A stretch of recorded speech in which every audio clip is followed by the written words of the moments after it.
గౌరవనీయులైన వ్యవసాయ శాఖ మంత్రిని కోరుచున్నాను అధ్యక్ష. రాబోయే రబీ సీజన్లో విత్తనాలు మరియు ఎరువు కొరత లేకుండా మన ప్రభుత్వం ఎటువంటి చర్యలు తీసుకుంటుందో మీ ద్వారా మాకు తెలియజేయగలరని కోరుతున్నాను అధ్యక్ష.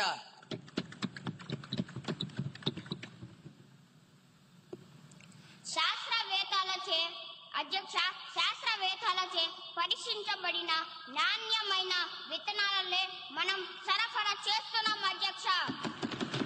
3 నెలల పంట కాలం తరువాత మేము చెప్పే దిగుబడి లెక్కలే మాట్లాడతాయి అధ్యక్ష. విత్తనాలను సకాలంలోనే సరఫరా చేస్తున్నాము అధ్యక్ష. మనది రైతు ప్రభుత్వం అధ్యక్ష. అన్ని రైతులే చెప్తున్నారు అధ్యక్ష. రైతులే రాజు కదా అధ్యక్ష.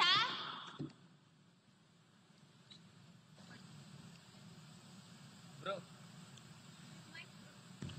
241102 క్వశ్చన్ పై గౌరవ హెచ్ఆర్డి మినిస్టర్ గారిని వివరణ ఇవ్వాల్సిందిగా కోరుతున్నాను. గౌరవనీయులైన అధ్యక్షుల గారికి ముందుగా నా హృదయపూర్వక నమస్కారాలు తెలియజేస్తున్నాను అధ్యక్ష. అధ్యక్ష, ప్రతిపాదన నాయకులు అడిగినటువంటి ప్రశ్నలలో మొదటి ప్రశ్న, ఈ విద్యా సంవత్సరంలో విద్యార్థుల మొబైల్ వ్యసనం కేసులు ఎంత నమోదయ్యాయి? అధ్యక్ష, ఈ ప్రశ్నకి సమాధానం, ఈ విద్యా సంవత్సరంలో 100లో కేసులు నమోదయ్యాయి అధ్యక్ష. రెండవ ప్రశ్న, మొబైల్ వ్యసనం కోసం ప్రభుత్వం ఏమైనా కౌన్సిలింగ్ లేదా రీహాబ్ సదుపాయాలు అందిస్తున్నదా? అంటే ప్రత్యేక రీహాబ్ అంటూ ఏం లేదు అధ్యక్ష, కాకపోతే ఖచ్చితంగా కౌన్సిలింగ్ అనేది అందిస్తున్నది అధ్యక్ష. మూడవ ప్రశ్న, ప్రత్యేక రీహాబ్ సెంటర్లు లేకపోతే డిజిటల్ డి అడిక్షన్ సెంటర్లు ఏర్పాటు చేయాలనే యోచన ఉందా అధ్యక్ష? ఖచ్చితంగా ఉంది అధ్యక్ష, మాకు అటువంటి ఆలోచన ఉంది. ప్రస్తుతం ప్రభుత్వం పరిశీలిస్తుంది అధ్యక్ష. పైలట్ సెంటర్లు ప్రతిపాదనలో ఉన్నాయి అధ్యక్ష. ధన్యవాదాలు అధ్యక్ష.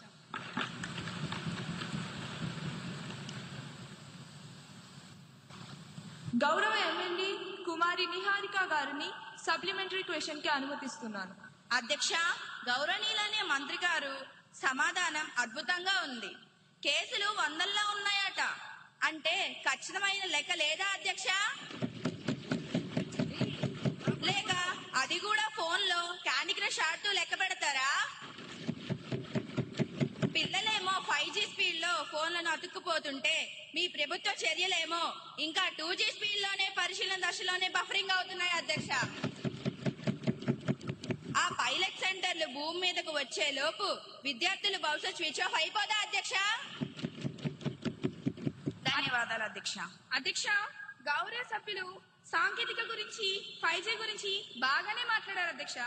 కానీ మా ప్రభుత్వం విద్యార్థుల్ని నేరస్తులా చూడటం లేదు అధ్యక్ష, బాధితుల్లా చూస్తుంది అధ్యక్ష, బాధితుల్లా చూస్తుంది.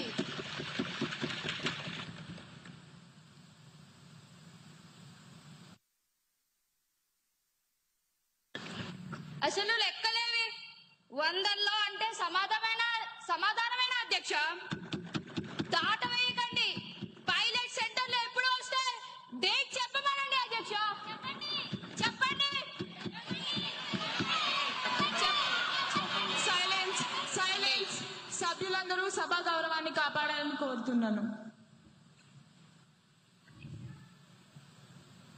అధ్యక్ష, బాగా వినమనండి అధ్యక్ష. పిల్లల చేతిలో ఫోన్ ఉంటే అది మొబైల్ వ్యసనం అంటారు. దాన్ని సరిచేయొచ్చు, కౌన్సిలింగ్ ఇస్తున్నాం. కానీ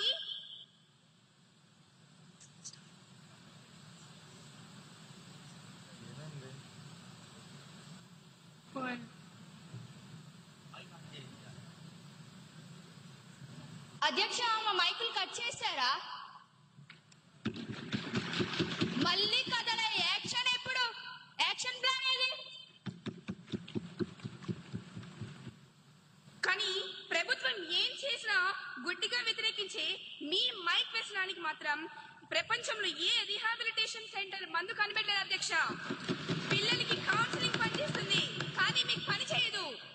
పైలట్ సెంటర్ల మీద దృష్టి పెట్టాం అధ్యక్ష మేము.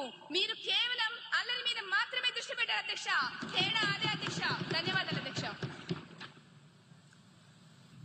241103 క్వశ్చన్ పై గౌరవ హెచ్ఆర్డి మినిస్టర్ గారిని స్పందించవలసిందిగా కోరుతున్నాను. గౌరవనీయులైన అధ్యక్ష గారికి నా హృదయపూర్వక నమస్కారాలు. అధ్యక్ష, ప్రతిపక్ష నాయకులు అడిగినటువంటి ప్రశ్నలలో మొదటి ప్రశ్న, విద్యార్థులు స్కూల్ బ్యాగ్ బరువుకు అనుమతించబడిన ప్రమాణం ఏమిటి? అధ్యక్ష, దానికి నా సమాధానం ఎన్సీఈఆర్టీ మార్గదర్శకాల ప్రకారం బ్యాగుల తేలికగా ఉంచాలని సూచన ఉంది అధ్యక్ష. రెండవ ప్రశ్న, బ్యాగ్లెస్ డేస్ సంఖ్యను పెంచే ప్రస్తావన ప్రభుత్వానికి ఉన్నదా? అధ్యక్ష, లేదు అధ్యక్ష. బ్యాగ్లెస్ డేస్ పెంపు ప్రతిపాదన అనేది లేదు అధ్యక్ష. మూడవ ప్రశ్న, బ్యాగ్లెస్ డేస్ అమలులో ప్రభుత్వం తీసుకున్న చర్యలు ఏమిటి? దానికి నా సమాధానం సెమిస్టర్ వారి పుస్తకాలు ప్రారంభించాం అధ్యక్ష. ప్రతి శనివారం బ్యాగ్లెస్ డేగా అమలు చేశాం అధ్యక్ష. ధన్యవాదాలు అధ్యక్ష.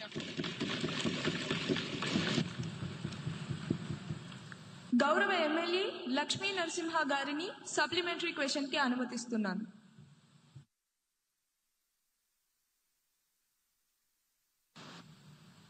అధ్యక్ష, గౌరవనీయులైన మంత్రి గారి సమాధానం చాలా బాగుంది అధ్యక్ష. మన ప్రభుత్వం పిల్లలకి టెక్స్ట్ బుక్స్ ను, నోట్ బుక్స్ ను, బ్యాగ్స్ లను ఫ్రీగా ఇస్తుంది అధ్యక్ష. కానీ పిల్లలు ఎలా ఎన్ని చేస్తున్నా మన ప్రభుత్వం బ్యాగుల బరువు గురించి ఆలోచిస్తున్నారా లేదా ఎలాంటి చర్యలు తీసుకుంటున్నారో మీ ద్వారా తెలుసుకోవాలనుకుంటున్నాను అధ్యక్ష.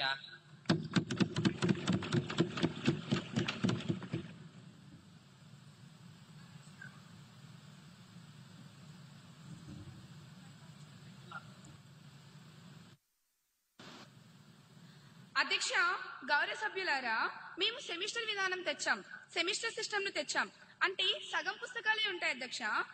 కానీ చివర నో బ్యాక్ డే కూడా తెచ్చాం అధ్యక్ష. ధన్యవాదాలు అధ్యక్ష. 241104 క్వశ్చన్ పై గౌరవ పంచాయతీరాజ్ శాఖ మంత్రి గారిని స్పందించవలసిందిగా కోరుతున్నాను. గౌరవనీయులైన అధ్యక్షుల వారికి నా నమస్కారము. సభాసభకు అడిగిన ప్రశ్నకి నా దగ్గర చక్కటి సమాధానం ఉంది. అడవి తల్లి బాట కార్యక్రమంలో ఎంతమంది గిరిజన టోలీలు కవర్ అయ్యాయి?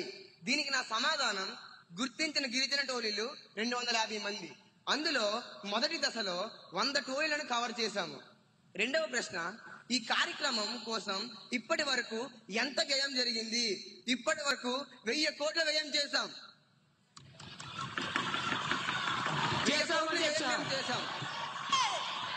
మంత్రి గారి సమాధానాన్ని పూర్తిగా వినవలసిందిగా కోరుకుంటున్నాను.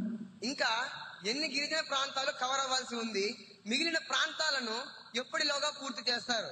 దీనికి నా సమాధానం, ఇంకా 150 టోలీలు కవర్ అయ్యాయి. రాబోయే ఏడాదిలో మేము పూర్తి చేస్తాం అధ్యక్ష. ధన్యవాదాలు.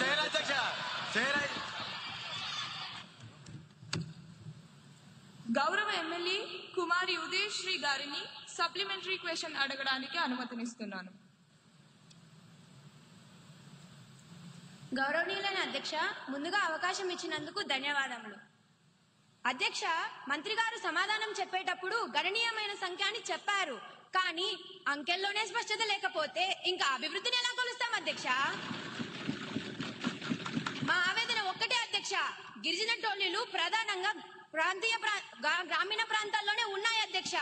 వాటికి అభివృద్ధి జరగకపోతే రాబోయేది ముందుగానే వర్షాకాలం. ఇప్పుడు కానీ ఆ కార్యక్రమాలు అనేవి చేపట్టకపోతే అసలు అక్కడికి వెళ్ళడానికి రోడ్డు సౌకర్యమే ఉండదు అధ్యక్ష. బడ్జెట్ ఉంది అంటున్నారు, మరి పనులు ఎందుకు ఆగిపోయాయి అధ్యక్ష?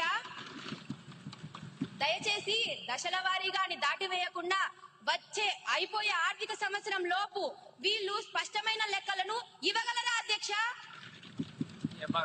ధన్యవాదాలు అధ్యక్ష.